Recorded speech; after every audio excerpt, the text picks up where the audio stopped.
So today I just wanted to change things up a little bit and take a quick look at the 1971 television holiday special, Here Comes Peter Cottontail.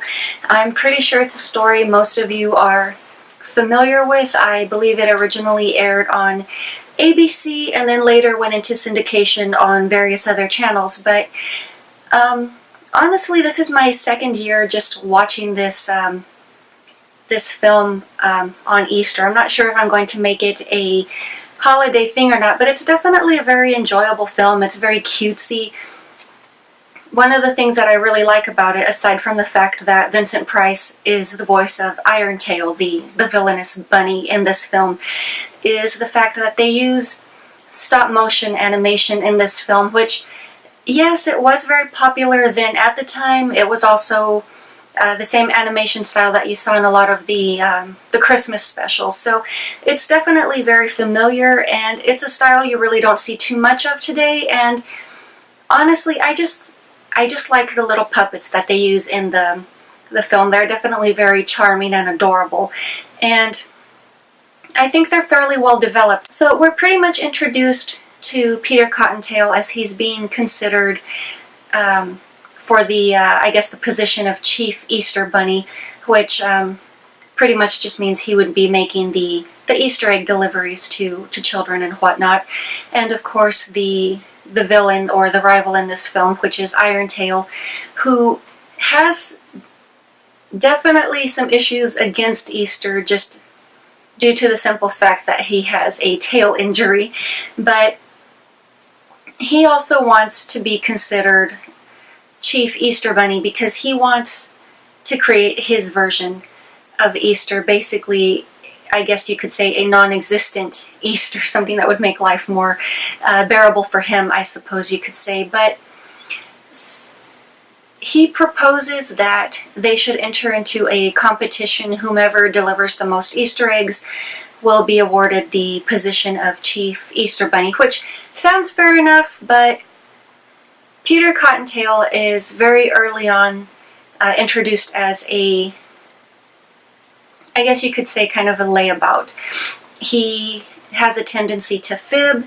He has a left ear that droops downward whenever he lies, so he kind of has the Pinocchio effect going on. But the night before the egg delivery or the egg contest is supposed to be made, he pretty much, I guess, does the college frat boy thing and throws a late party, I guess, to celebrate his success very early on.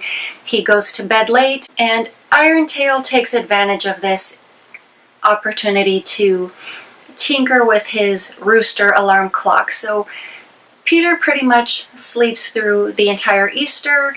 Cottontail only manages to give away one Easter egg to someone who looks like a sleeping hobo. So since he only managed to give away one egg, but pretty much was the only participant, he was named the winner. So the narrator of the film, Mr. Sassafras, decides to intercede here and loans Peter his Yesterday Mobile, which is definitely a very interesting device, which I kind of consider it myself just a form of cheating because he is being given a do-over, and the fact that Peter, just kind of slept the entire day through, I don't feel he should have been given an opportunity to try again, but it's a kids' movie, so he gets a do-over. One of the things that I kind of found very interesting here was the fact that as Peter's traveling through time, we kind of get this whole montage of the constellations, which I don't know if that was like a 70s thing. It kind of reminds me of Clash of the Titans there for a brief moment, but we get all of these random constellations just kind of, I guess, showing that Peter is star traveling or, just traveling back through time. But I don't know, I just think it's a very weird transitional device there, but it's effective. And of course, Irontail, being Irontail, sends his minion, a pet bat, I guess you could say, to interrupt what Peter is trying to achieve. So he pretty much follows him throughout the calendar year because everything keeps getting thrown off. So he keeps traveling through the different holidays. So this very quickly goes from being just a cutesy little Easter movie to just pretty much being a time travel movie, which to me, honestly, the first time I saw this movie, I thought was really annoying because I was kind of like, you know, what in the world is going on here? I just want the Easter movie. I don't want to deal with this time travel nonsense. But, you know, on the second viewing, I definitely did appreciate it a lot more. You definitely see how Peter Cottontail modifies the eggs during each holiday to try and give away his eggs. And he almost succeeds in Halloween, which is very interesting because there is a witch recruited by Irontail to once again scare Peter off, and Peter gives her a Halloween egg, and she's just so thrilled by this that she invites all of her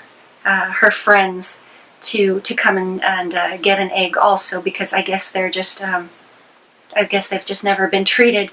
But to me, it just kind of makes it obvious that whoever wrote this story or this film was very much a normie, because they refer to the characters as I think the other weirdos, or the Halloween weirdos. And okay, well, you know, that's not really such a big deal, but I don't know, I just kind of thought it was kind of an unnecessary label, just kind of judgmental in itself. But, you know, Peter Cottontail almost achieves his goal, and of course he's once again shooed off. And to me, the irony here is that Irontail himself eventually goes through these holiday travels to take care of Peter himself, and he hexes the eggs to be so vile that nobody would want them, and they turn green all the way through. What he did not take into consideration is that Peter Cottontail would eventually make it to St. Patrick's Day, which obviously he eventually finds success. You know, just that darn luck of the Irish, I guess, but it worked out.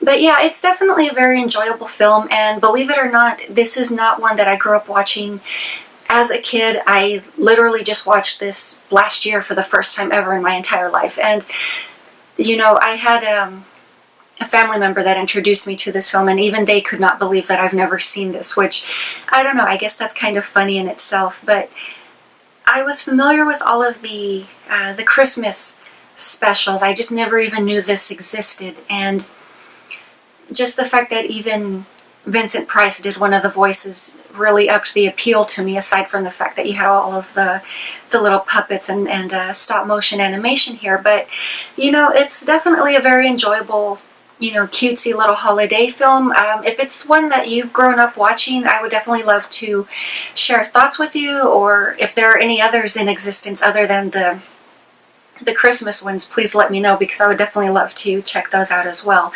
But that is pretty much all I have for you guys today. Hope you enjoy your holiday, and I will talk to you later.